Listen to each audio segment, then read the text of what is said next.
Which late round prospects have hit in years past, and who could be this year's Jaime Jacquez Jr.? And also, who reminds me some of Jaden McDaniels, who's dominating the playoffs? Find out next on Locked On Jazz.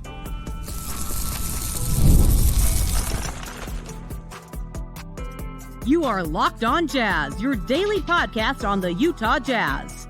Part of the Locked On Podcast Network, your team every day. Hello and welcome into Locked On Jazz. I'm Leif Thulin with you here for Locked On Jazz for the last time of this iteration, filling in for David Locke. I'm excited, as always, to be with you talking about my favorite basketball team, the Utah Jazz. I'm a big draft guy, analyst for the Locked On NBA Big Board, attendee of the 2023 NBA Combine, soon to be the 2024 NBA Combine. Got my credentials submitted just yesterday. Utah Jazz broadcast assistant and statistician and lover of all things basketball, collegiate, and NBA. So I'll be well equipped to tell you about these draft prospects. And this is a draft-heavy show, so let's get into it. Thanks for making Locked On Jazz your first listen every day. And remember, Locked On Jazz is free and available on all platforms, including YouTube, at Locked On Jazz, where the best way to help us grow is comment anything below. And today's question is, who do you think the best late-round pick is? And who do you want the Jazz to select there? Today's show is brought to you by Monopoly Go, so thank you to them, and you'll thank them as well. Not only I will, but once you go play, you will be thanking them as well. It's really fun. It's awesome, just like Monopoly when you would play with your friends on play dates back in the day. But now it's on your phones, and you don't need to be together, but you still have the same competitive drive. So thank you to Monopoly Go. In the first segment, I'll break down the games of the players likely to be drafted within the lottery: Donovan Clingan, Dalton, Knecht, and Isaiah Collier, a trio of collegiate players who had differing expectations, and a lot of them had differing years, but all I think will be drafted within the lottery. In the second segment, I'll tell you about guys in this past draft class who could be, or this current draft class who could be guys who could have seasons like guys from this past draft class of the ilk of Jaime Jacquez Jr. and Brandin Podziemski. What I mean by that is older, ready-to-go players. I'll tell you about a few that I've pinpointed that I think will be selected higher than maybe you'd expect because of that as the appeal. And in the final segment, I'll tell you about, as the draft picks hit the later stages, as the Jazz are 29 and 32, I'll tell you what my research found about the collegiate stats of those who are helping NBA playoff teams, maybe NBA title hopefuls, win, who are selected near 29 and 32, namely Jaden McDaniels and Peyton Watson. All right, let's dive right in. Donovan Clingan gained hype for his dominance near the basket in UConn's title run. UConn was the best team in college basketball. Clingan anchored their defense and was dominant in doing so. His comparison is Roy Hibbert. I think that's a good one. Hibbert obviously was known for the principle of verticality, where he would protect the rim without fouling. Clingan has got a similar build at 7'2", 280 pounds. He scored 13 points per game, averaged just north of 7 rebounds, 1.5 assists. I think he's a good passer, 2.5 blocks, and then he shot 64% from the field and 58% from the line this season. So the strengths. He's an intimidating rim protector with a 7'7" wingspan. He can block shots without even leaving his feet, and he's pretty good at not getting in foul trouble. Like, yes, UConn had a good backup center in Samson Johnson, but Donovan Clingan was in, altered the game tremendously, and that's what made UConn so good. Opponents avoid him when he's lurking in the paint, so he bends your shot chart. You don't shoot anything. We talked about the Gobert factor for years. Well, Clingan's got a little bit of that, where he makes you rethink shots that you typically would shoot, even against average rim protectors. He's just better than average. He's very good. He has the potential to be an excellent drop defender in the NBA against the pick and roll heavy offenses of the NBA. He's mobile and does a good job kind of moving his body. He drops his hips and is able to recover pretty well, similar to Walker Kessler. That's another player he's been compared to numerous times, Walker Kessler. I think Clingan's a little better near the basket in terms of when he's set down there. I think Kessler's better at reacting, at least when they're both coming out of college. Kessler was more of a reactionary defender. Clingan was more disciplined down low, but we've seen Kessler in 2 years in the NBA, and he blocks shots near the paint as well as anyone. So I think that's a pretty good comparison as well. They also both run the floor very well. I'm pretty impressed with how he rebounds, because he's kind of got this like narrower body than a guy of his weight, Donovan Clingan, but he's able to box out and get rebounds even when he's being boxed out. He's got good hands catching the ball on the way up, both from passes as well as rebounds. and he dunks everything around the basket. He doesn't go up soft and shoot layup. He tries to dunk everything. UConn gets him a lot of beautifully designed lobs, but he goes up and gets them, especially once he recovered from a foot injury that I think hindered him early in the year. And that's why I had question marks. I did an episode ranking the top centers, and he wasn't at my top. He is now because I think other than Sarr, but I think it's because he just jumps better, and he was slow, and he was recovering from a foot injury, and someone that large, that is a little bit of a concern that he had the foot injury, but when he was healthy, he was dominant. Some negatives. He's pretty hack-a-shacky. Like, you can foul him, and it's a good thing, but that's not that bad of an issue to have as a center. He shot nearly 58% this year, 51% as a freshman. His per-minute impact is better than his per-game impact, especially when he was a freshman playing behind Adama Sanogo. So you wonder how sustainably he can play in 82 games with the fitness there and also with the foot injury. And then if you're going to be real nitpicky, even though I don't think this is the role that he will be playing, he doesn't really have advanced post moves. He kind of just drop steps to either side and uses height. So it's simple, but he's a catch and finish type of guy. He finishes off lob plays, catches dump offs, goes up strong. And then if you're really thinking about versatility and upside, he's not a quick fleet of foot perimeter switchable guy like the way that Gobert is. If you're thinking of just rim protectors, no, he's more pack the paint and just try to vertically influence the game. All right, on to the next guy, Dalton Knecht. And now he is a very different story than Donovan Clingan on a very good basketball team. His team lost in the Elite Eight to Purdue, but Knecht was sensational in that game, as he was all season. He was a first-team All-American. He's ranked 6th on the Ringer and 10th on Tankathon. He's 6'6", 213 pounds, 21.7 points per game, 4.9 rebounds per game, 1.8 assists, 46 from the field, 40 from three, and 77 from the free throw line.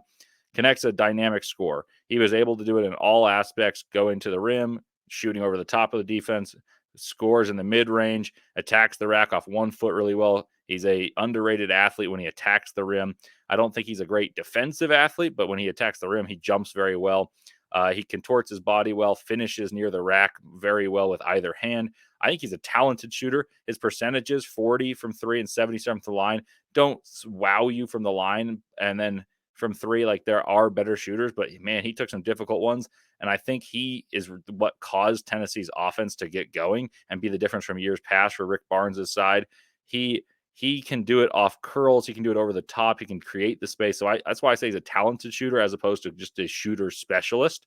So I think he could become a shooting specialist at the NBA level because his percentages were that good as a guy who is making his own shots and shooting difficult ones off pin downs, flares. And if you watch him play, he attacks closeouts as well. He's not just shooting the ball. He attacks the closeouts, gets all the way to the cup, or has an intermediary game that I really think is impressive. He's, like I mentioned, an ambidextrous rim finisher, and I liked the way he could use different angles, not just kind of choosing the same ones. Now, defensively, I think he has some ineptitude on that side, and he was the worst defender on his collegiate team, which never really bodes well when you go up a level to the NBA. But Tennessee, for those of you really worried, is one of the top 3 defensive teams in college basketball, so less of an issue. He'll often be the targeted guy, but he is a good enough athlete. He's got really good lift. There's a commentator named Jimmy Dykes always says he's got pro lift, and I think it's true.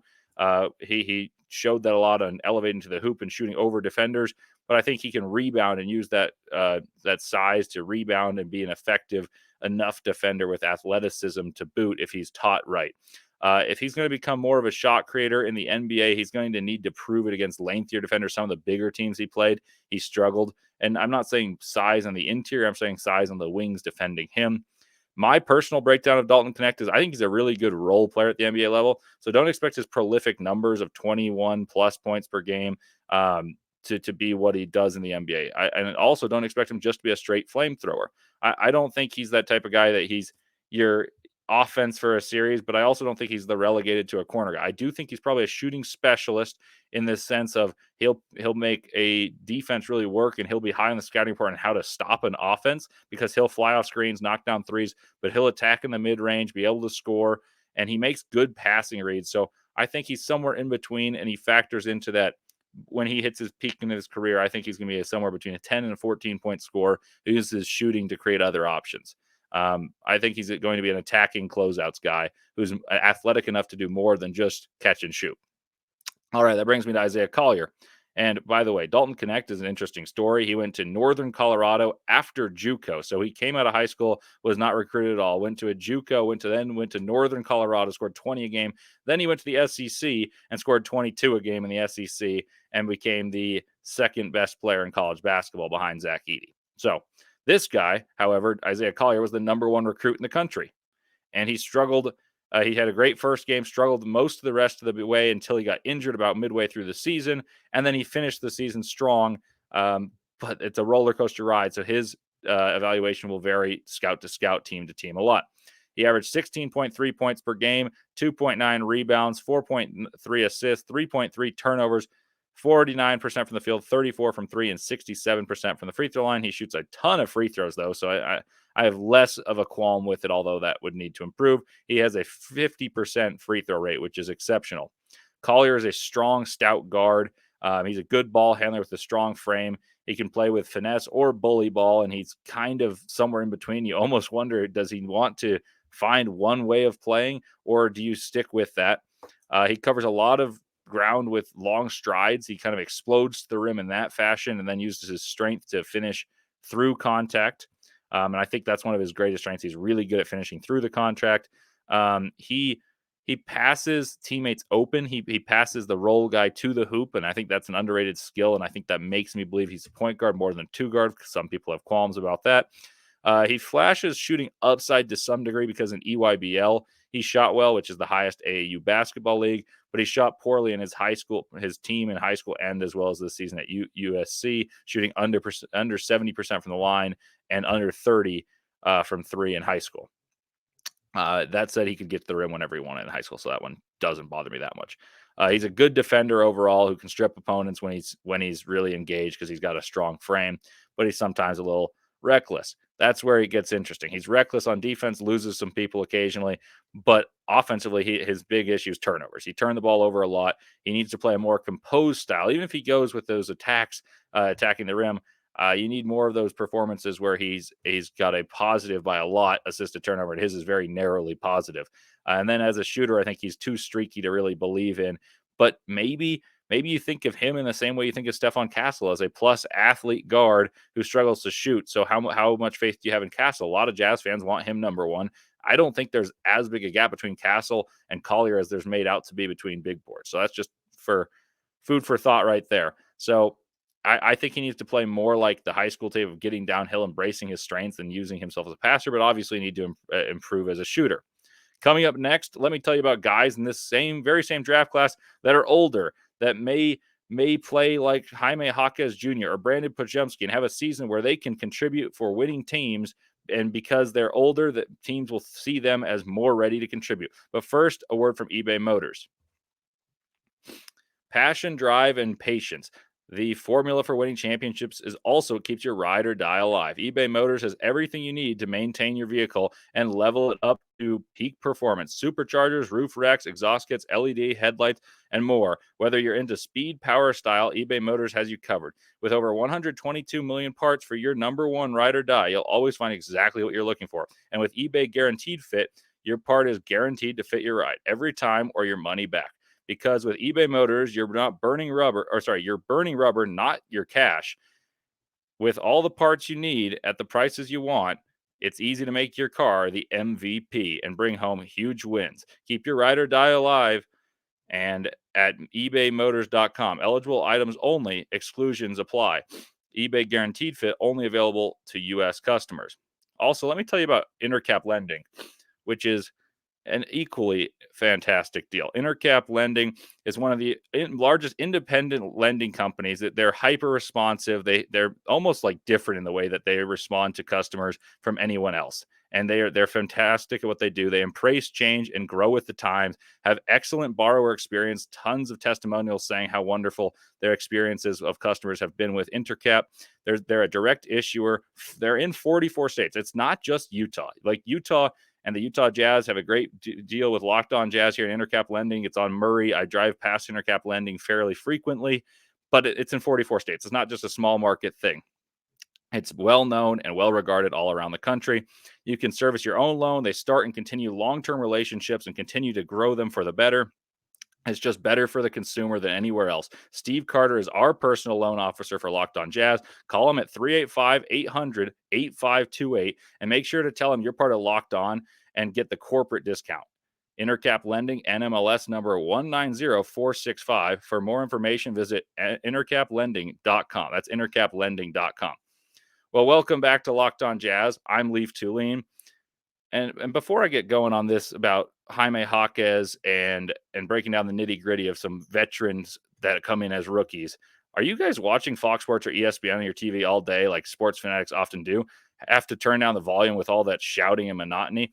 Make the switch to Locked On Sports Today, a free 24/7 sports streaming channel programmed for you every day to bring you the biggest stories without all the screaming. Locked On Sports Today brings you can't-miss analysis, opinions, and news, streaming 24/7 on YouTube or the free Amazon Fire TV channels app, part of the Locked On Podcast Network, your team every day. Alrighty, welcome back. I'm Leif Thulin, and we're getting into the nitty-gritty of why teams want more ready rookies, because they can play and they can contribute on rookie deals. That's the reason. So this season, two of the best rookies were Jaime Jacquez Jr. and Brandin Podziemski, and both of them were able to contribute to winning teams. Obviously, the Warriors didn't make the playoffs, but they made the play-in, and they were able to do so immediately this season. Jaime is drawing tons of attention as he's a top 3 offensive option in the playoff series right now, after being, for 2.5 years of his collegiate career at UCLA, a at least secondary option for 2 of them. I would argue 2 years he was the top option, but scoring wise, he was not for 2.5, maybe 3 years of his collegiate career. So why does that make him so valuable? And then he took off in his third and fourth year. He was the top guy in most people's eyes, including mine. And then his senior year, he was excellent as a kind of silky smooth, crafty, gritty scorer who used a quote unquote old school game to dominate UCLA and take UCLA to being a number 2 seed that probably could have contended for it all had they not had a flurry of injuries. That was very unfortunate. So he diversified his game in the NBA. He blended in beautifully with Heat culture. With the 18th pick is where he was selected. And I went to the Jazz and Heat game, as I did often. And when I was a broadcast assistant, sometimes some of the duties were to go check in on press conferences, record them, maybe send notes to other coworkers. Well, one of them I went to and I was very eager to hear was Eric Spoelstra. And one of the questions he was asked was about Jaime Jacquez. And he raved about the necessity of someone who fit the culture and was well thought of so they'd be able to play now. And Jaime played hard and tough. But what he did, and what he talked about was Jaime did what he was asked of him at every stage. When he was a freshman, a sophomore, junior, senior, he was doing what was asked of him and excelled at all of the above. And that's what the appeal was for the Miami Heat.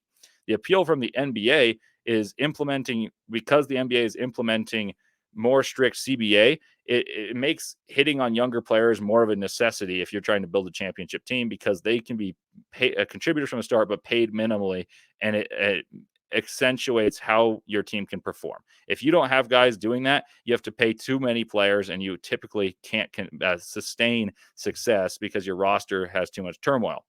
Well, Jaime scored 12 points, averaged 4 rebounds, 3 assists on the year for a playoff team. And now with Jimmy Butler out, he's elevated into a higher role. And in the play-in second game, what got them into the actual postseason, he was a star. And that's what you really need. It's hard to hit on those. So who can do that similarly? Or if a touch worse, maybe the ilk of Brandin Podziemski, who I think has an all-rookie candidacy as well, 9.6 rebounds, 4 assists on the Golden State Warriors. Obviously, he benefited from playing with the Splash Brothers, Draymond Green, some of these veterans that make your job easier, but he was great in his role. I think the line will be long for teams that are longing for Dalton Knecht at the top of this list. He's a 23-year-old sharpshooter, as I talked about in the previous segment, who's used to having defenses geared to stop him, and teams may look to trade up and try to get his services to be a scorer off the bench, someone who attacks closeouts, rebounds, and provides kind of a toughness because he's used to that physical style of basketball in the SEC, being targeted as a top guy.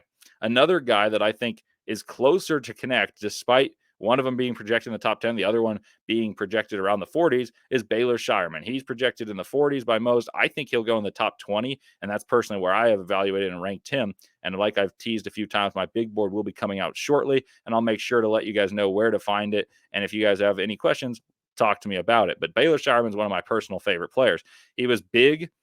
he plays big. He's a big guard, and he played as a point guard initially. He was a star on a team for South Dakota State for 3 years, moved up to Creighton, which is a Big East school, and they made the Elite Eight one year and the Sweet 16 the next, and he just accelerated from a star to a star in his own role on a higher level, and then he even became an All-American this season. He averaged 19 points and 9 rebounds. He's one of the best shooters in the class, a rugged defender, someone who rebounds the ball, and is able to play multiple positions. Sign me up for that. I would love for the Jazz to take him with one of their picks, but my guess is he's gone because he most resembles Jacquez.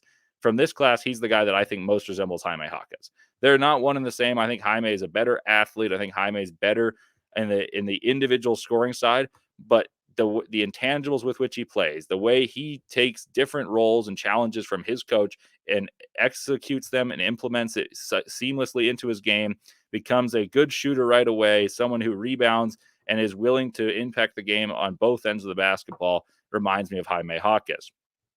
Another two all Big East members that strike me as candidates to raise come draft night because of their rugged style of play and them being impervious to jumps and physicality and responsibility makes me think in a toned down role, not being the man for the team like they wouldn't be in the NBA. This year's player of the year, Devin Carter from Providence, who made a name for himself on defense early in his collegiate career, and in the past couple years, while still being an excellent defender, elevated his offensive responsibility to the tune of scoring 20 points, 9 rebounds, 4 assists, 2 steals, and a block. I think he's someone whose energy, tenacity, improved shooting, plus rebounding capacity, grabbing 9 boards as a 6'3" guard, will land him in that kind of immediate play. We should pick him because he can make an impact sooner range. And I imagine he'll be picked 14 through 20, and I wouldn't be stunned. I wouldn't be stunned if he's in that 10 through 14 tail end of the lottery range, but I would say more safely 14 through 20. And he's a guy who is pretty much off anyone's radar, unless you're a college basketball sicko like myself,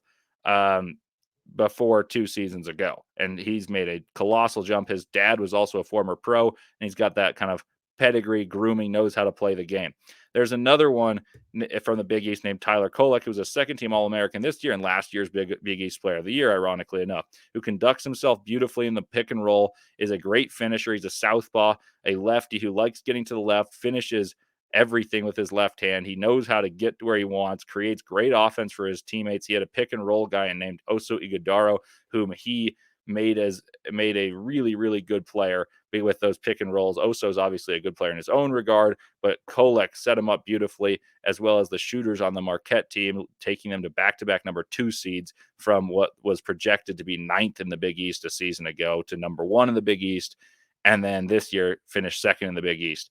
Kolek has improved vastly as a shooter, which I think has made his stock higher because there was reservation of, okay, well, what if he can't finish at the same level at the NBA? Well, he finished even better this past year with more of a focus on him, shot better from 3. His assist to turnover was still very good, and he improved as a defender, becoming quicker while still being kind of a strong, physical, like a thicker build of a guard than you'd anticipate. But he's a true point guard, and I expect him to be picked 15 through 30 with the chance to conduct second units in the NBA sooner rather than later. And lastly, Tristan da Silva from Colorado has been a known commodity for a while, but this year had his team with more talent. Like it's just frankly the case. He had to be a star in previous years. This year he had Cody Williams, who's projected to be a lottery pick, and KJ Simpson was a first-team All Pac-12 member as a point guard, and Da Silva got to play his natural role as a heady floor spacer who can make supplementary kind of distributor reads of the ilk of Kyle Anderson, the way he helps distribute second units and is one of the primary passers. I think he can do that, and he shot the ball well. Even after a bad start to the year, he finished shooting the ball very well. And in March Madness, he played his best basketball in the Pac-12 tournament and in the first 2 rounds of March Madness. And I think he's going to raise up the board. I think he'll go 20 through 35. So those are some upperclassmen I believe could be ready to fight for NBA minutes soon, and that will be coveted, especially after the success of Jaime and Brandin Podziemski, with the necessity of cheap contributors. But up next, I'll compare some steals of the first round who are helping their teams to playoffs, and they're making huge, not just minimal differences on the season for their team, but huge differences in the playoffs as we speak right now. And I will talk about a few guys that could be studs hiding in plain sight who resemble Jaden McDaniels and Peyton Watson. But first, let me tell you about BetterHelp. This episode is brought to you by BetterHelp.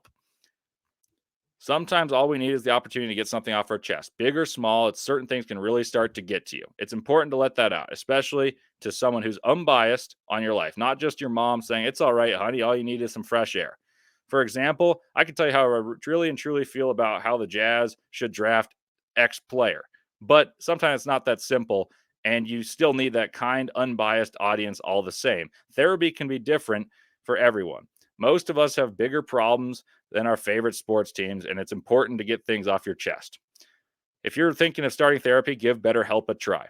It's entirely online, designed to be flexible and suited to your schedule. Visit betterhelp.com/lockedonnba to get 10% off your first month. That's BetterHelp, HELP.com/lockedonnba. Want to make mom smile, by the way? Start Mother's Day with flowers or surprise her with gifts from the brands she loves, delivered for the very same day with DoorDash. DoorDash is more than just the great food delivery that you've come to love. For instance, does mom have a sweet tooth? Is she a tech enthusiast, a beauty connoisseur, or is she outdoorsy? No matter what she's into, you can make her smile with a fruit or flower bouquet, makeup, tech gear, workout gear, and more. Shop with savings that would make her proud with a Dash Pass membership. You'll save with a $0 delivery fee and reduced service fees on eligible orders from Dash Pass merchants that meet the minimum subtotal. Other fees, including service fee, do apply. Terms apply. Get all your Mother's Day gifts in one place and get 50% off your next order, up to $15 when you spend 15 plus on your next flower, convenience, grocery, or retail order. Now with code LOCKEDONNBA. That's LOCKEDONNBA. Order using DoorDash today, and terms do apply. Well, welcome back into Locked On Jazz. Jaden McDaniels, that's the subject. Who can be the next Jaden McDaniels? Because he was picked 28th, and he is dominating the NBA playoffs right now for the Minnesota Timberwolves. Full disclosure, this is not meant to put salt in the wound of any Jazz fans. Perhaps most painfully, it's myself, but I'll tell you right now. McDaniels was my favorite prospect in the entire 2020 NBA draft and is a sore subject for myself and many Jazz fans. Like I said, this is salt in the wound. And many people say, oh, so is Desmond Bane. But anyone who tells you it should be Bane that the Jazz should have taken in 2020, I mean, they would still be right in essence. But anyone who tells you it should be Bane because of this is what you could get from Desmond Bane, I don't think is right, because they were, unless you saw him doing stuff on the ball to elevate him to becoming a 20-point scorer more than just a shooter who is an adequate defender, I think you'd be crazy or you'd seen the future somehow.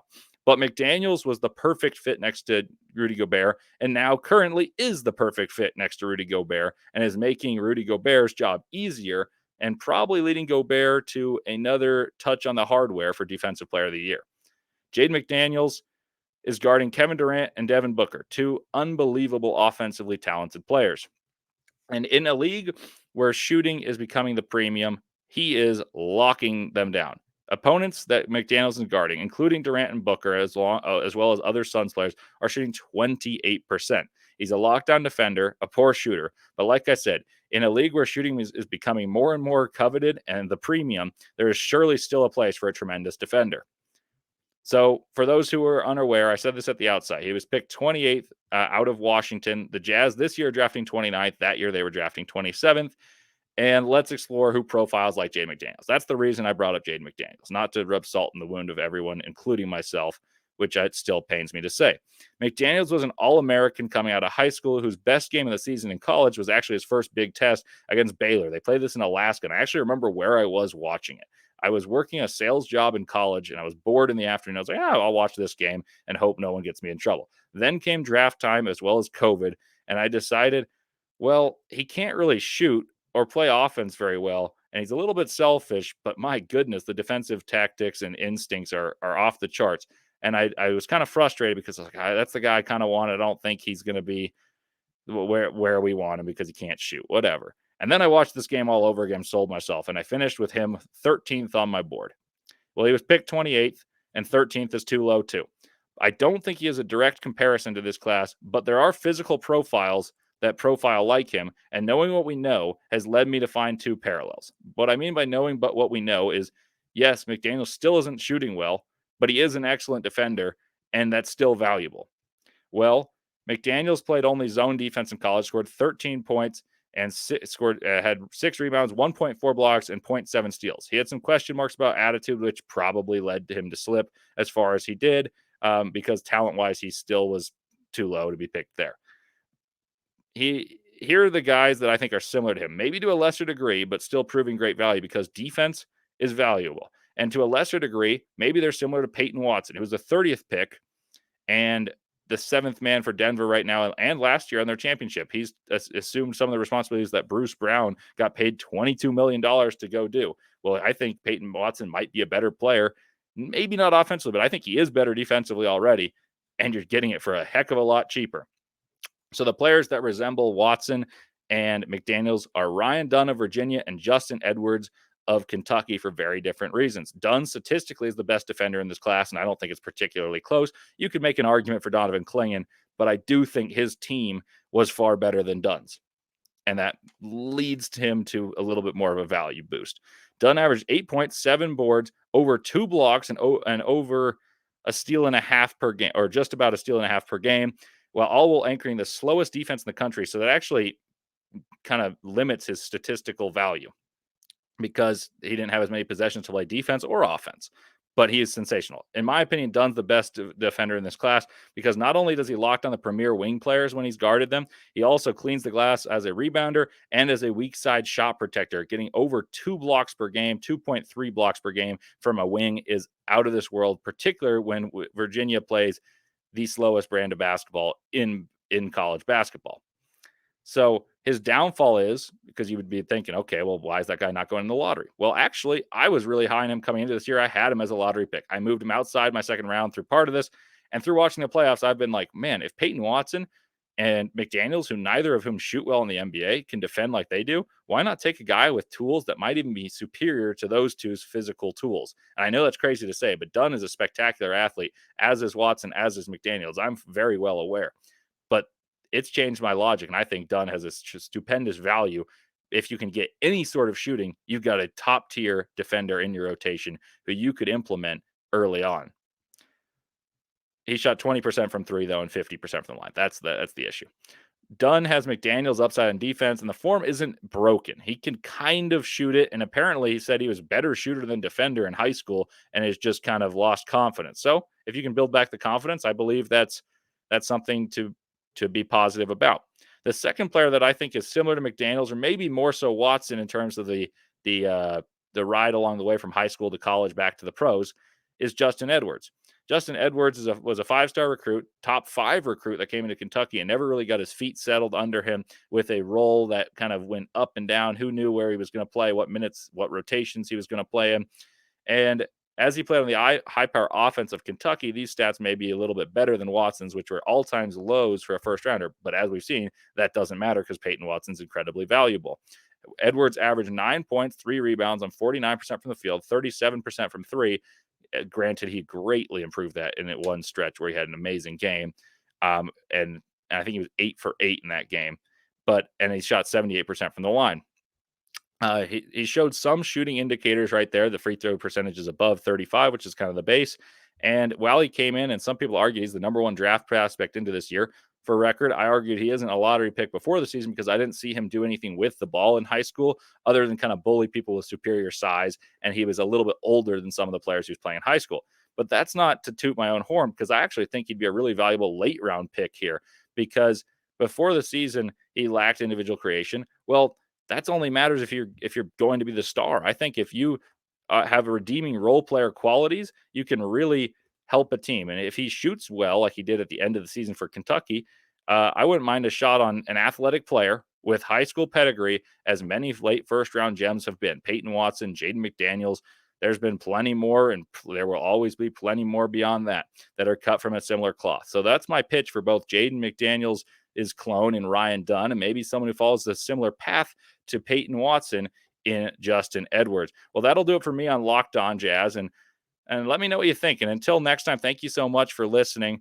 As always, I always appreciate the chance to talk with you guys, and I look forward to being back soon. But before I depart, let me tell you that Locked On has launched the first ever national sports 24/7 streaming channel on YouTube, and now it's also available on Amazon Fire TV and the free Fire TV Channels app. Locked On Sports Today is here for you 24/7, covering the top sports stories on the day with local experts of Locked On Plus, our national shows covering each and every league. Find Locked On Sports Today, now available on the free Fire TV Channels app. Well, thanks again. This is Leif Thulin signing off from Locked On Jazz. Hope you enjoyed, and I'll be listening with you guys next time as David Locke takes back over.